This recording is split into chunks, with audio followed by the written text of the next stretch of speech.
Um, a very good morning to you, ladies and gentlemen. Good morning, Uganda. Good morning, the world. I am communicating to the people of Uganda, here in Uganda and all over the world. You have all been seeing the brutality that is occasioned on us by the security forces, by the police, by the military, and other security agencies. It is clear that this election is not in the hands of the Electoral Commission. We have numerously complained to the chairman of the Electoral Commission, who one time claimed that he's not on social media, so he's not able to follow what is happening. He's also reported to have said that his DSTV subscription was cut off, so he was not able to know what was going on, even though he himself and the entire Electoral Commission said that this is going to be a scientific election, therefore a scientific campaign. Many of our people have been murdered in cold blood by the police and the military. Some were run over by police trucks, while others were shot and killed execution style. All these we brought to the attention of the Electoral Commission, which did not do anything. Just a few days ago, a journalist that was covering closely the happenings, Ashraf Kasiri, was shot on the head and is still in critical condition in the intensive care unit of Rubaga Hospital. Our brother, Senteza Frank, was murdered, was run over by a military police truck. Yesterday, I was supposed to campaign in Kalangala Islands as per the Electoral Commission schedule. For the record, Kalangala Islands is not any of the places that were restricted for campaigns. However, we were followed by police and the military, and a military chopper came over with very many military men and SFC soldiers. All of our team, to the tune of 90 plus people, including our medical team, our security team, our media team, and other journalists, were arrested and they remain in illegal incarceration. I was also arrested by the military and I was put in a military chopper with more than 50 soldiers, flown to Kololo airstrip, transferred to a police car that drove me and dumped me here at my gate. But before that, I was arrested and put into that mobile police van together with my personal bodyguard, Eddie Mutwe, who were pepper sprayed and yes, tear gassed in that truck. So that is what the regime is doing. I've said it before and I say it again, that we know that this is meant to break our resolve. This is meant to weaken us, but we are not going to give up, because what we are doing is legal.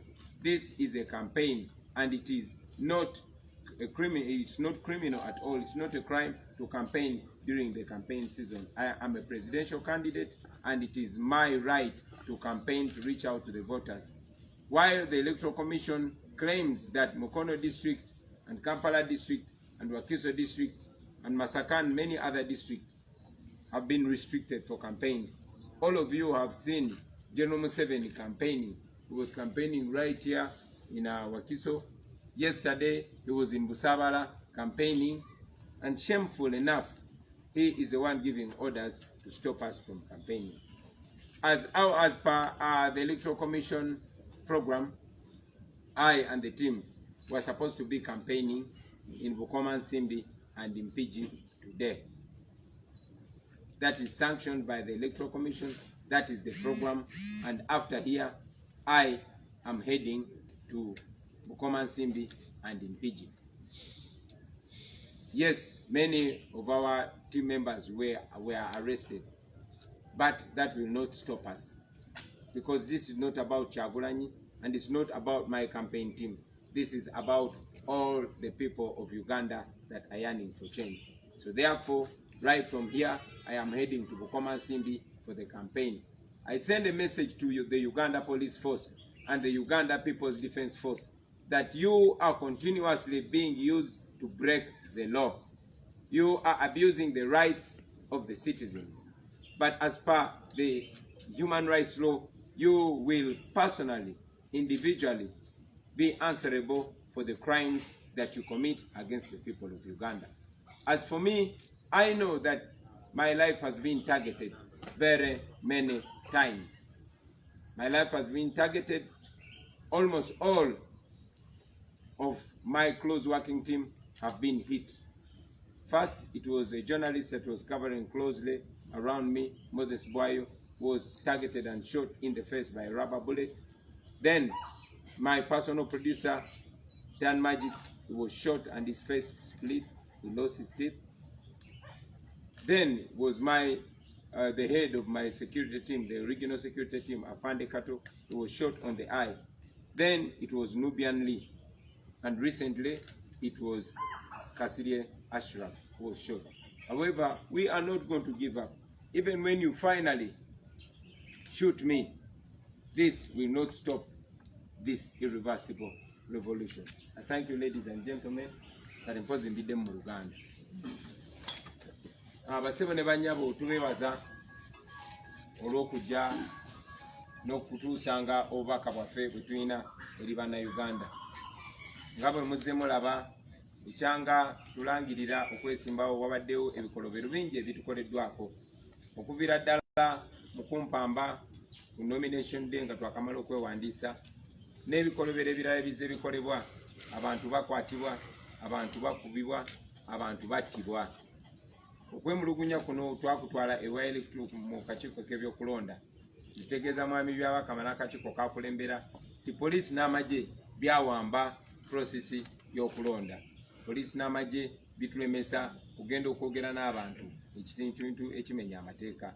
Poliisi n'amagye bigenze bitemula abantu nga babatomeza emmotoka police patrol cars eza poliisi oba amagye ne babatta nga babakuba amasasi n'abalala nga bababuzaawo. Naye akakiiko k'ebyokulonda tekalina kye kakozeewo. Mwami byabakama kuli akakiiko ako yatutegeeza nti ye tali ku social media n'olw'ensonga eyo tamanya bigenda mu maaso.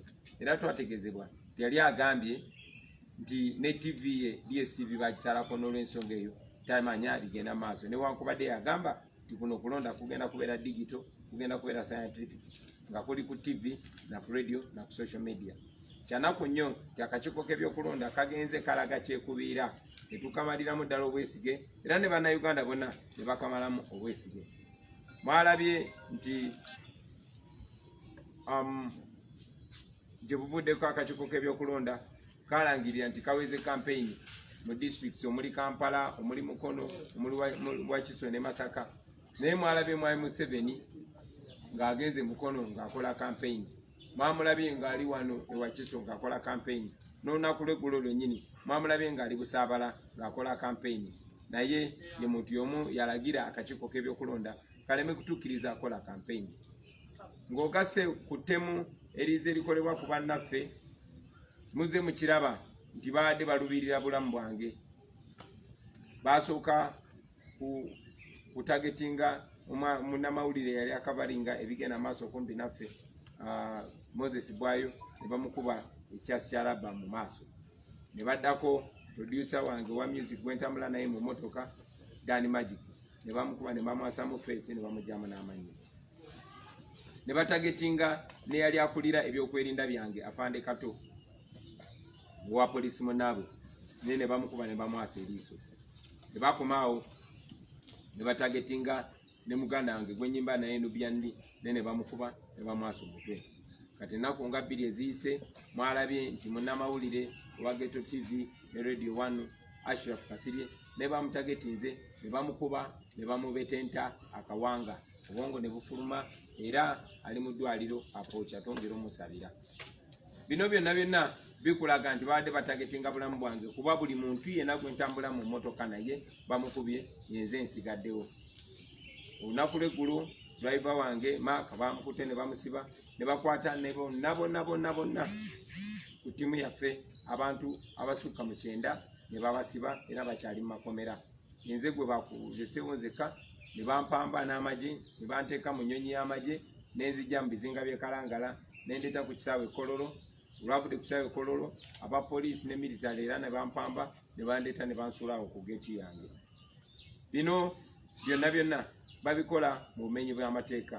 Bino byonna babikola oluvannyuma lw'okutemula muganda waffe sente za frank.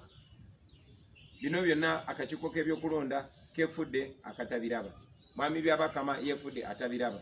Naye era nga bwe tubagamba nti Mwami Byabakama n'akakiiko k'ebyokulonda kati si ke kali mitambo gy'okulonda kuno. Bino babikoze okutunafuya. Naye nga bwe mbadde ngamba nyongera bategeeza tetugenda kunafuwa, tetugenda kupondooka. Kubanga tewali kye tukola kimenya amateeka. Ndi candidate eyeesimbyewo ku bukulembeze bw'eggwanga. Era nyina eddembe nga bakandidate abalala bonna kugenda maaso n'enkola campaign. Bazze bantulugunya, bazze batulemesa okutuuka mu bantu, naye tujja kusala amagezi gonna okutuuka mu bantu. Olunaku olwaleero okusinziira ku program ey'akakiiko k'ebyokulonda ne programu yaffe tulina okubeera mu districts ey'Ebukomansimbi n'ey'Empigi. Era akaseera kano nsimbula ngenda Mpigi. Manyi nti bakutte bannaffe bangi nnyo, tiimu yonna naye ekyo bakikola kutumala mu maanyi. Era manyi nti tiimu yaffe naye yandyagadde neme kuzikiza nga nange bwe nandyagadde baleme kuzikiza ne baba basibye enzi. Kale n'olw'ensonga eyo tusimbula tugenda Mpigi.